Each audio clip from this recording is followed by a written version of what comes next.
Hello everyone, welcome to my YouTube channel.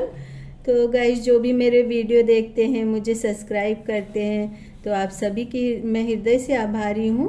और आज खाटू श्याम जी का जन्मदिन है, साथ ही देव उठान भी है। तो सबसे पहले मैं खाटू श्याम जी से प्रार्थना करूँगी कि वो अपने जन्मदिन के उपलक्ष्य पर मुझ गरीब और गलतियों से भरी इस भक्त की शुभकामनाओं को स्वीकार करें, क्योंकि मैं जानती हूँ कि मैं आपकी भक्ति के काबिल नहीं हूँ। फिर भी बिगड़ी हुई संतान को सुधारना भी आपका काम है।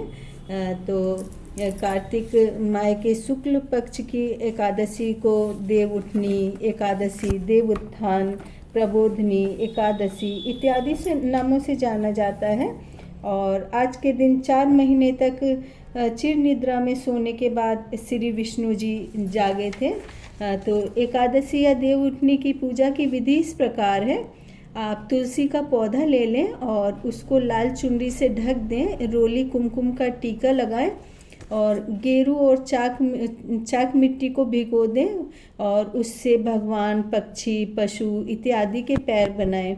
और देव उठान भगवान भी गेरू और चाक मिट्टी से बनाएं। फिर उस पर 1.25 किलो गेहूँ रख दें और सभी तरह के सीजनी फल, सिंगाड़े, अमरूद, शकरकंदी इत्यादि 5 तरह के फल रखें और साथ में नारियल और थोड़े बहुत पैसे ज़रूर रखें। और गणेश जी, लक्ष्मी जी की मूर्ति रखें और साथ ही सरस्वती जी, और आपके घर में यदि लड्डू गोपाल विराजमान हैं, आप उनकी सेवा करते हैं तो उनको भी ज़रूर से रखें। और अपने रोजगार या छात्र छात्रा अध्ययन से संबंधित सामग्री रखें।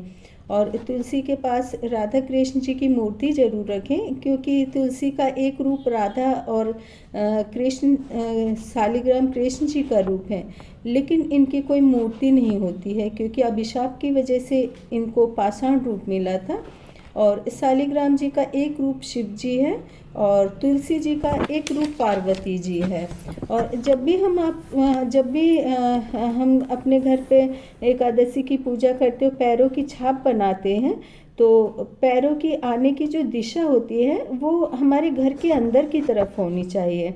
और आप घर में मूर्ति या फिर लक के लिए लाफिंग बुद्धा, मेढक, कछुआ या फिर दुकान पर पीतल की पॉलिश की हुई बिल्ली रखते हैं, तो उसका फेस भी यदि आप दुकान पर रखते हैं तो आपके दुकान के अंदर की तरफ उसका फेस होना चाहिए। और ज़्यादा से ज़्यादा हो तो इस तरह के जो मूर्तियाँ हैं या फिर लक के लिए आप रखते हैं कुछ भी, तो उसको कॉर्नर पे रखें, जिससे कि लोगों की नज़र वहाँ पर कम पड़े।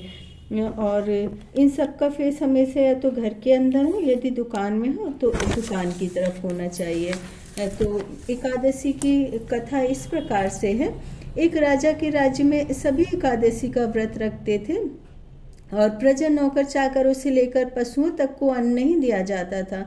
एक दिन किसी दूसरे राज्य का व्यक्ति राजा के पास आकर बोला, महाराज, कृपा करके मुझे नौकरी पर रख लें। तब राजा ने उसको नौकरी पर रख लिया, लेकिन राजा ने उसके सामने एक शर्त रख दी कि तुमको प्रतिदिन भोजन मिलेगा, पर एकादशी को अन्न नहीं मिलेगा।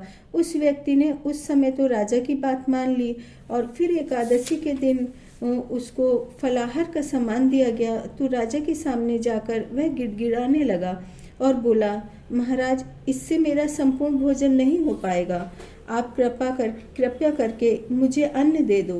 राजा ने उसको शर्त वाली बात याद दिलाई, लेकिन वो अन्न छोड़ने के लिए तैयार नहीं हुआ। तब राजा ने उसको दाल, चावल, आटा इत्यादि दिया और वह रोज की तरह नदी के पास पहुंचा और स्नान करके भोजन पकाने लगा। जब भोजन बन गया तो भगवान को बुलाने लगा, आओ भगवान, भोजन तैयार है। उसके बुलाने पर पीताम्बर धारण किए भगवान चतुर्भुज रूप में प्रकट हो गए तथा प्रेम से उसके साथ भोजन करने लगे। भोजन आदि करके भगवान अंतर्ध्यान हो गए तथा वह अपने काम पर चला गया। 15 दिन बाद फिर एकादशी आई। वह व्यक्ति कहने लगा, महाराज, मुझे दुगना सामान चाहिए, उस दिन मैं भूखा ही रह गया था। राजा ने कारण पूछा तो उसने बताया कि हमारे साथ भगवान भी भोजन करते हैं। यह सुनकर राजा को बड़ा आश्चर्य हुआ। वह बोला, मैं नहीं मान सकता कि भगवान तुम्हारे साथ भोजन करते हैं। मैं तो कितने व्रत रखता हूँ, पूजा करता हूँ, फिर भी भगवान ने मुझे कभी दर्शन नहीं दिए। राजा की बात सुनकर वह व्यक्ति बोला, महाराज, यदि विश्वास न हो तो आप मेरे साथ चलकर देख लें। उस व्यक्ति ने भोजन बनाया, भगवान को पुकारा, लेकिन भगवान नहीं आए। अंत में उसने कहा, प्रभु आप नहीं आए तो मैं नदी में कूदकर अपने प्राण त्याग दूंगा। उसके दृढ़ संकल्प को देखकर भगवान शीघ्र ही प्रकट हो गए और उसके साथ बैठकर भोजन करने लगे। भोजन समाप्त होने पर भगवान उस व्यक्ति को विमान में बैठाकर अपने साथ ले गए। ये देखकर राजा ने सोचा, व्रत उपवास से कोई फायदा नहीं है जब तक मन शुद्ध न हो। इससे राजा को ज्ञान प्राप्त हुआ। वह भी मन से व्रत और उपवास करने लगा और अंत में स्वर्ग को प्राप्त हुआ। तो एकादशी की कथा इस तरह से समाप्त हुई।